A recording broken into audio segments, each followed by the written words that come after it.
cette vidéo, on va apprendre à conjuguer à tous les temps le verbe kataba, qui signifie en français écrire. Voici le sommaire de la vidéo, si tu veux aller directement à la partie qui t'intéresse.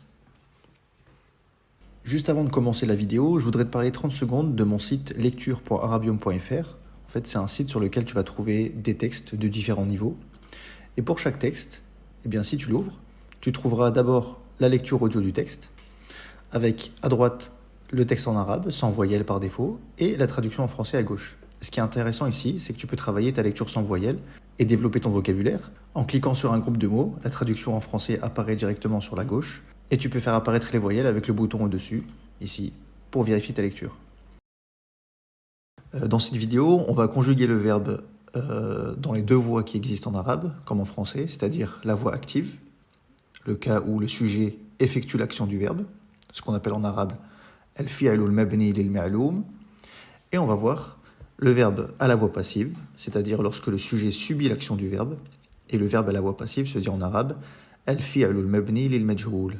Pour les légendes, on aura le haut de la page en bleu pour la voix active et en rouge pour la voix passive. Alors avant de continuer, je rappelle les 14 pronoms personnels qui existent en arabe, et pour ça on distingue trois groupes. Le premier au centre, c'est celui qui parle, c'est-à-dire je et nous. Je ou moi se dit ana en arabe, nous, nahnu. Ensuite, dans la partie du haut ici, on a à droite le masculin et à gauche le féminin, des personnes à qui on s'adresse. Lorsque je m'adresse à quelqu'un, je peux lui dire toi ou tu si je le tutoie, ou bien vous. Et en arabe, contrairement au français où on a deux nombres pour les pronoms, c'est-à-dire le singulier et le pluriel, en arabe on a un troisième nombre qui correspond à la situation où on a exactement deux personnes. C'est ce qu'on appelle le duel. Ici, vous deux. Vous deux.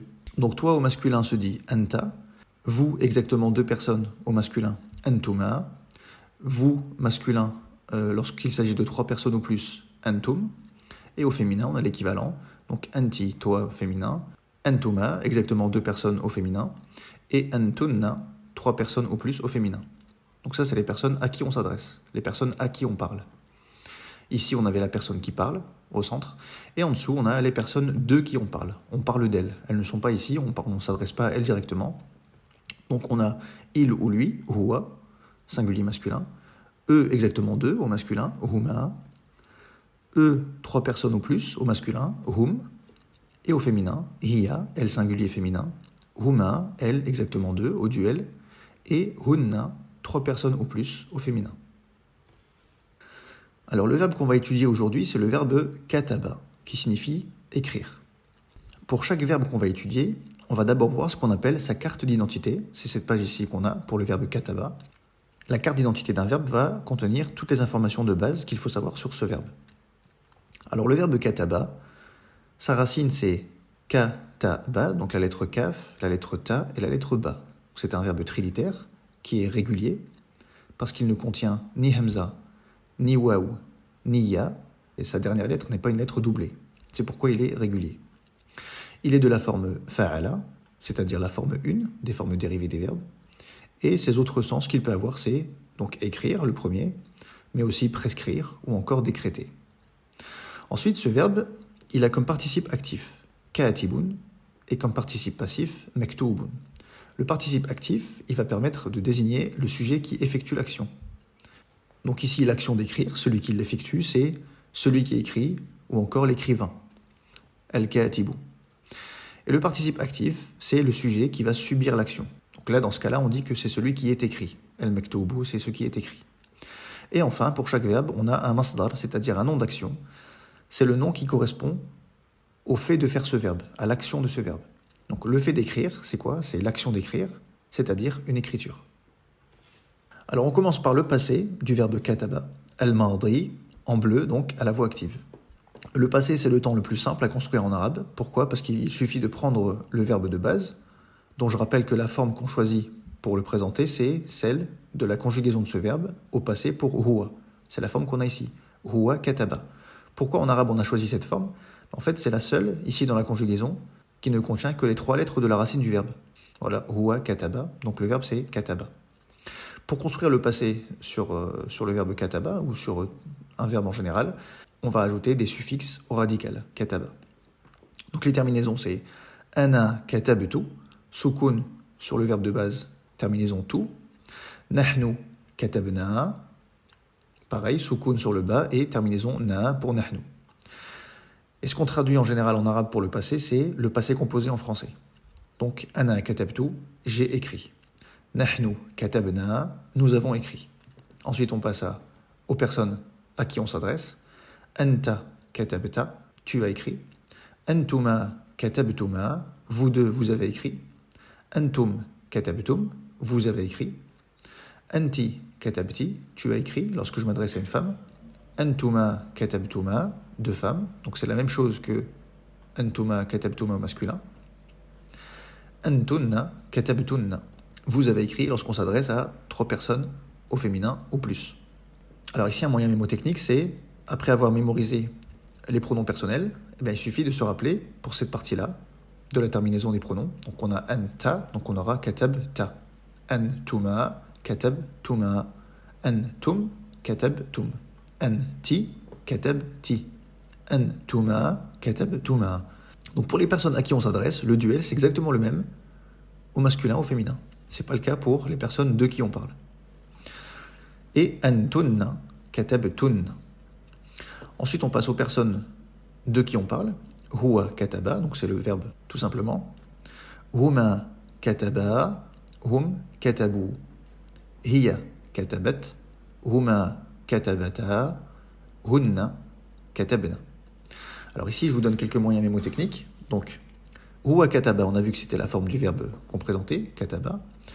Pour trouver le duel, un moyen mémotechnique, c'est de se rappeler que le duel en conjugaison fait appel au alif. Vous voyez ici, la différence entre vous et vous au duel, c'est qu'on a pris antum, on a ajouté un alif à la fin, et ça donne antuma. Le alif est le signe du duel pour la conjugaison. Ici, c'est pareil. On va prolonger cette règle. À partir de huwa kataba, on ajoute un alif à la fin du verbe et on obtient la conjugaison pour le duel. Huma kataba. Pour hum, la terminaison, ça va être ou, avec un alif ici, qui est juste orthographique. À l'oral, on prononce cette forme comme s'il n'y avait pas de alif. Ce alif sert juste à identifier le fait qu'il s'agisse d'un verbe au passé.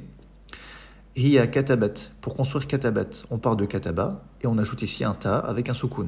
Kataba plus ta soukoun, ça donne katabat. Huma katabata. Pour construire katabata, on part de kataba et on vient insérer entre le ba et le alif un ta avec une fatha. Katabata. Et enfin, pour le hunna, elle au pluriel, eh bien, sa conjugaison, c'est comme nahnu, mais cette fois sans le alif. On disait nahnu katabna, donc on dit hunna katabna.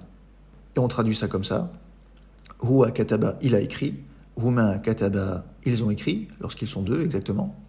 Hum katabu, ils ont écrit. Hiya katabat, elle a écrit.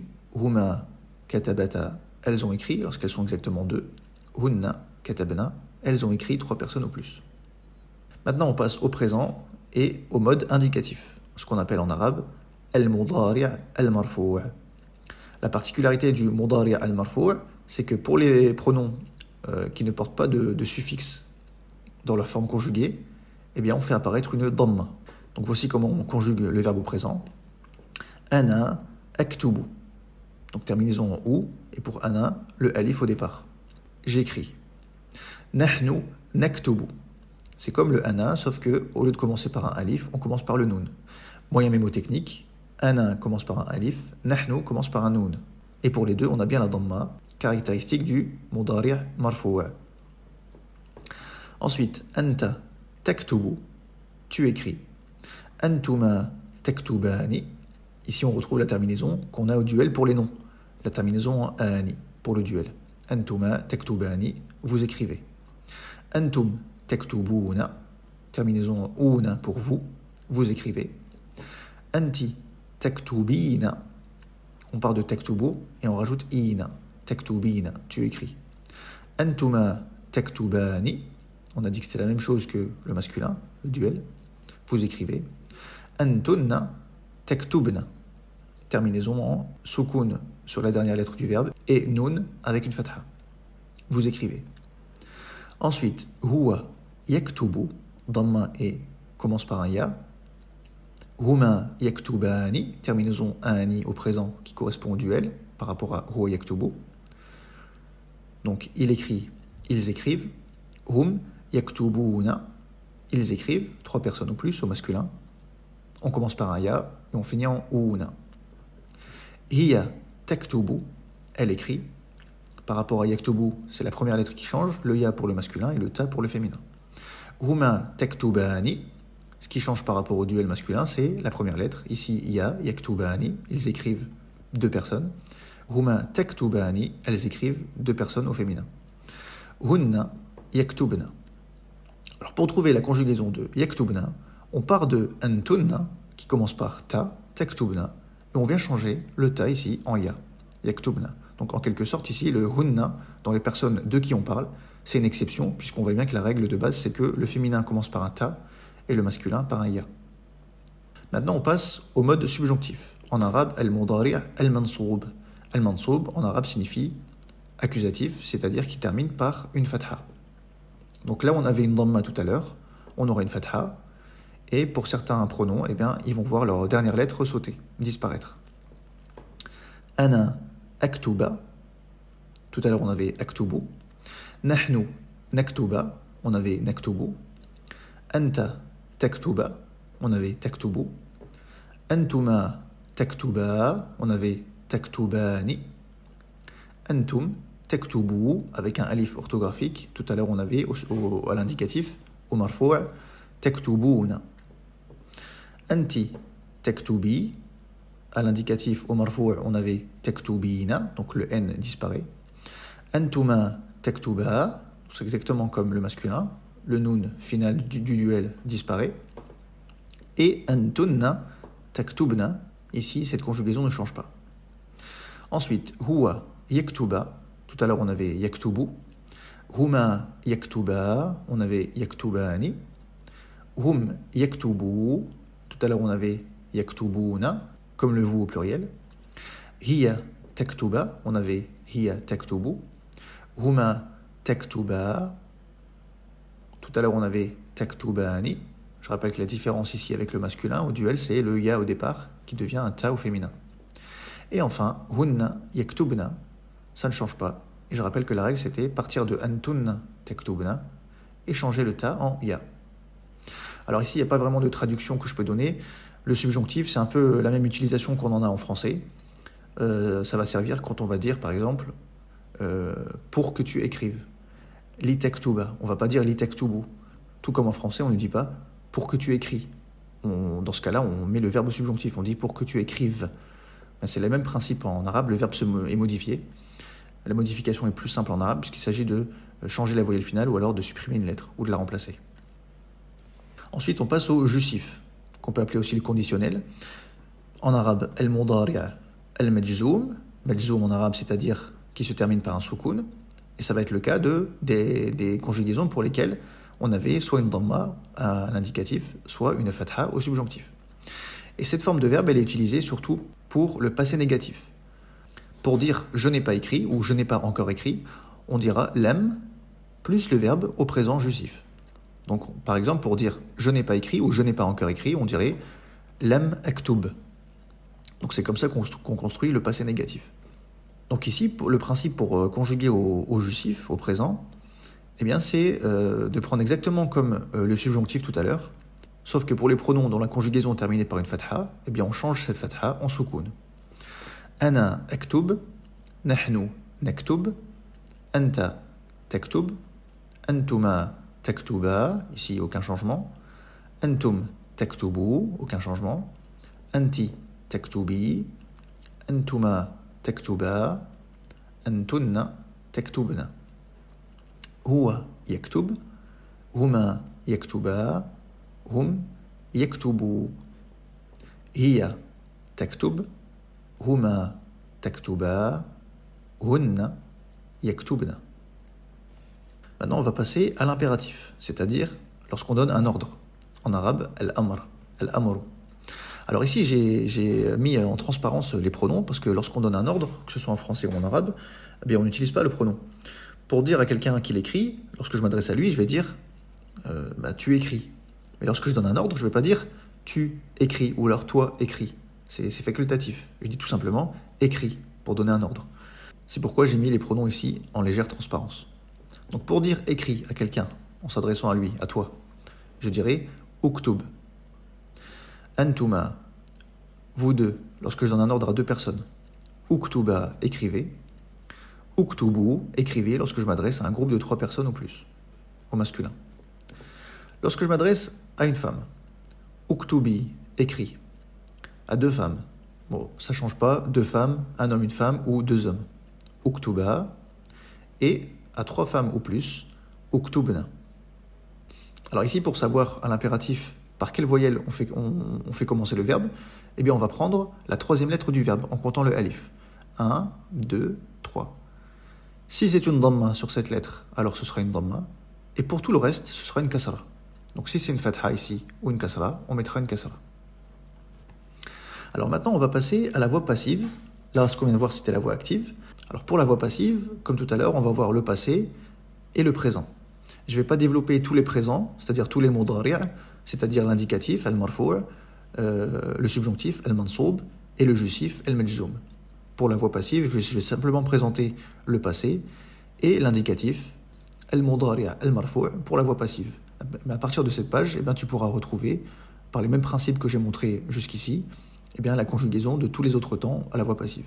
Alors le principe pour obtenir la voix passive au passé d'un verbe, c'est de prendre sa forme à la voix active. Donc pour notre verbe ici, c'est kataba, qui signifie il a écrit, et de lui appliquer un schéma de voyelles.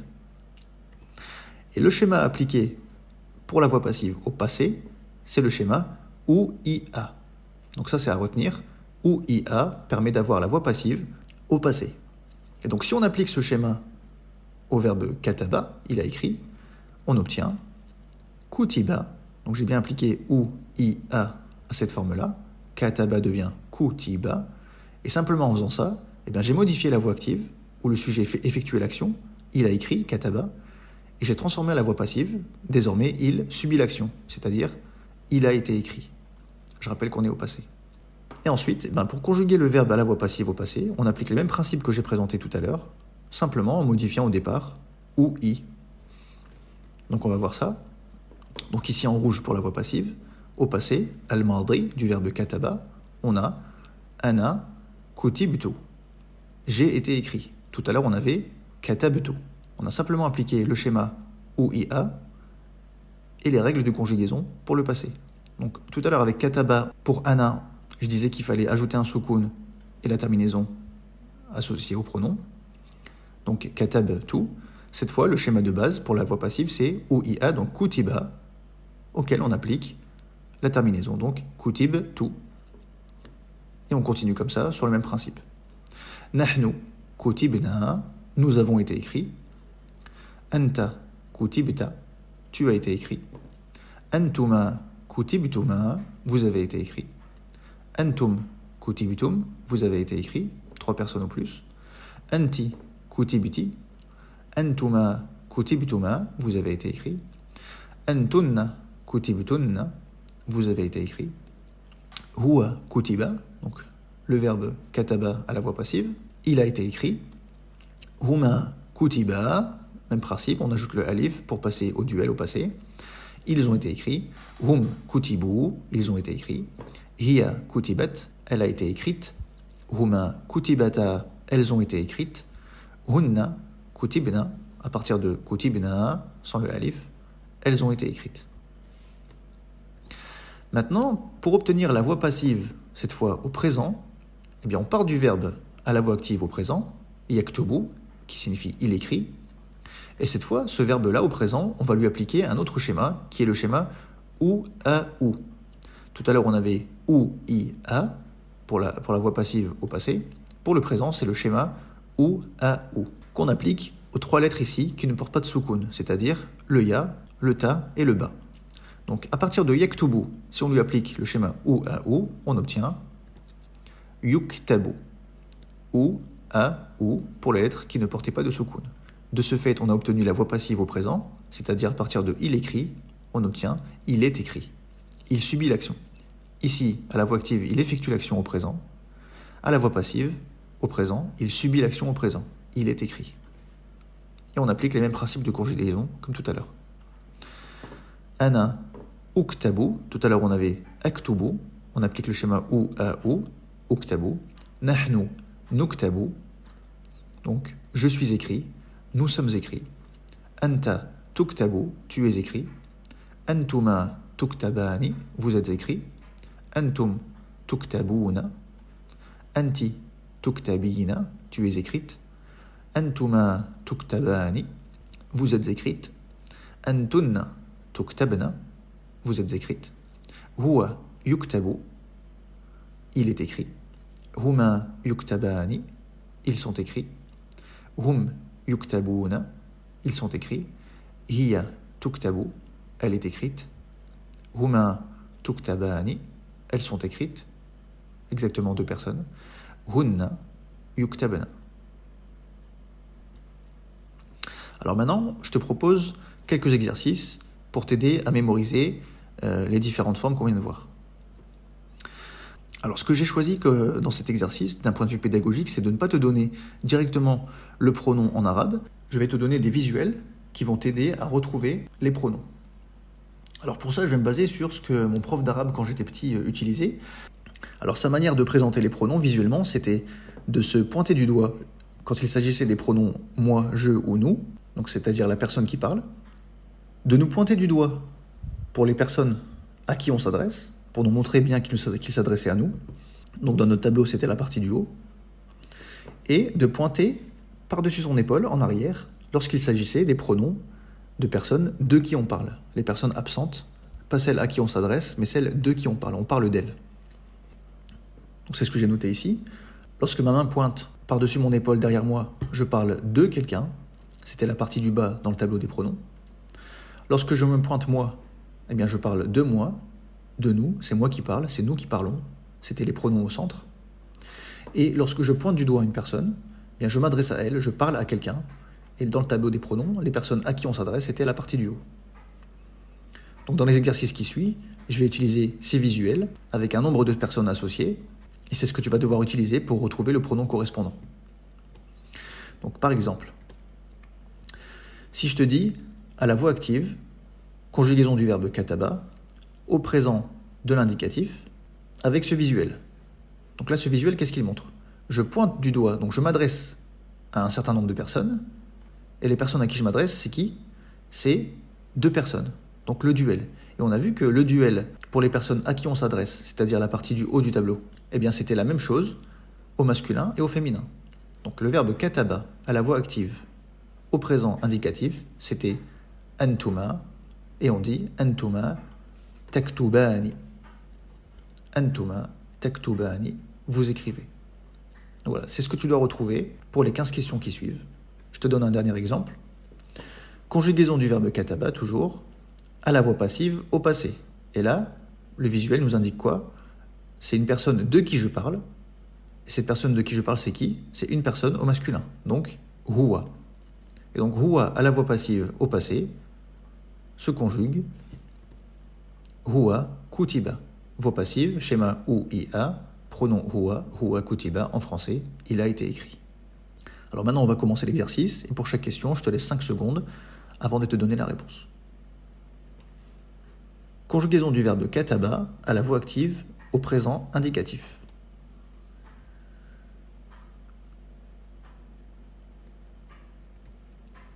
Le visuel, c'est huwa, je parle d'une personne au masculin singulier, donc huwa yaktubu, il écrit. Kataba, voix active au passé.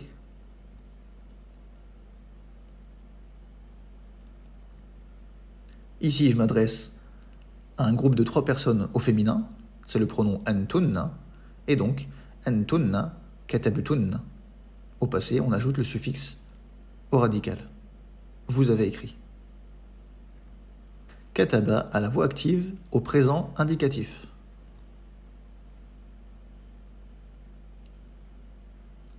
Dans le visuel, le personnage se pointe lui-même, mais il n'est pas tout seul, c'est donc nahnu, nous, nahnu naktubu, nous écrivons. Kataba à la voix active au présent indicatif.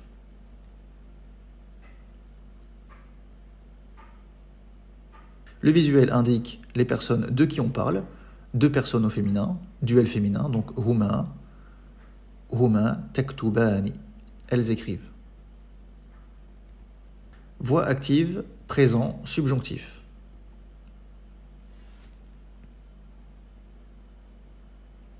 Le visuel indique une personne à qui on s'adresse, à qui on parle, et c'est une femme au singulier, donc anti, taktubi au subjonctif, sans le noun final. Kataba à la voix active, au présent, subjonctif.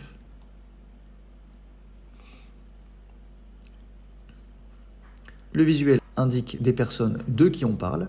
Ils sont au nombre de 3, masculin, donc hum. Hum yaktubu au subjonctif, sans le noun final. Conjugaison du verbe kataba à la voix active, présent, justif.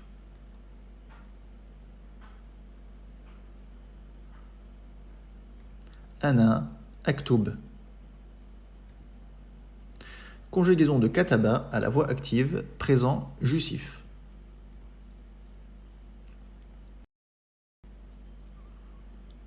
Le visuel indique une personne de qui on parle, féminin singulier, donc hiya. Hiya taktub au justif, la voyelle finale est un soukoun. Elle écrit. Conjugaison de kataba à l'impératif.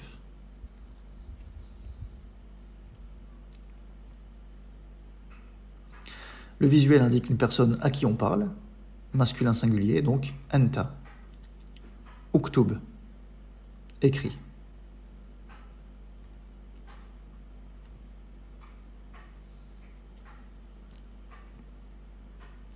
Cette fois, on s'adresse à 2 personnes au masculin, antuma, et on dit uktuba, écrivez.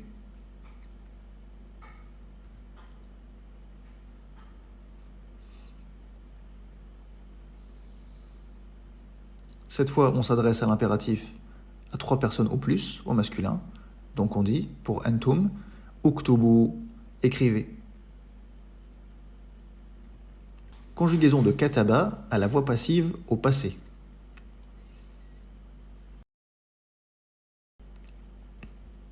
Ici, le visuel indique des personnes de qui on parle, au duel, masculin, donc huma, à droite dans le tableau. Huma, kutiba, et on retrouve le début du schéma, ou ia. Ils ont été écrits. Conjugaison de kataba à la voix passive au passé.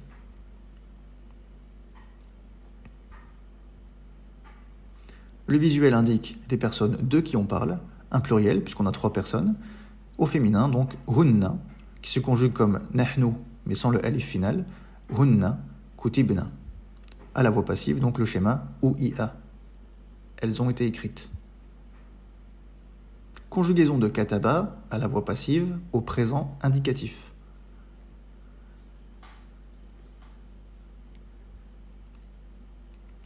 Le visuel indique qu'on s'adresse à 2 personnes, donc duel au féminin, 2 femmes, donc antuma à gauche dans le tableau, antuma tuktabani, vous êtes écrites.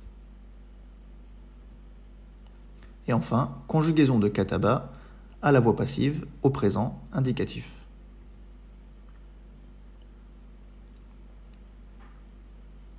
Le visuel indique que c'est une personne de qui on parle, singulier féminin, donc hiya, hiya tuktabu, elle est écrite. Alors maîtriser la conjugaison en arabe c'est très important pour comprendre un texte notamment. Alors ce que je t'invite à faire ici, si tu n'as pas réussi à répondre à toutes ces questions, c'est de revisionner la vidéo jusqu'à ce que répondre à ces 15 questions devienne automatique et que tu y répondes de plus en plus vite.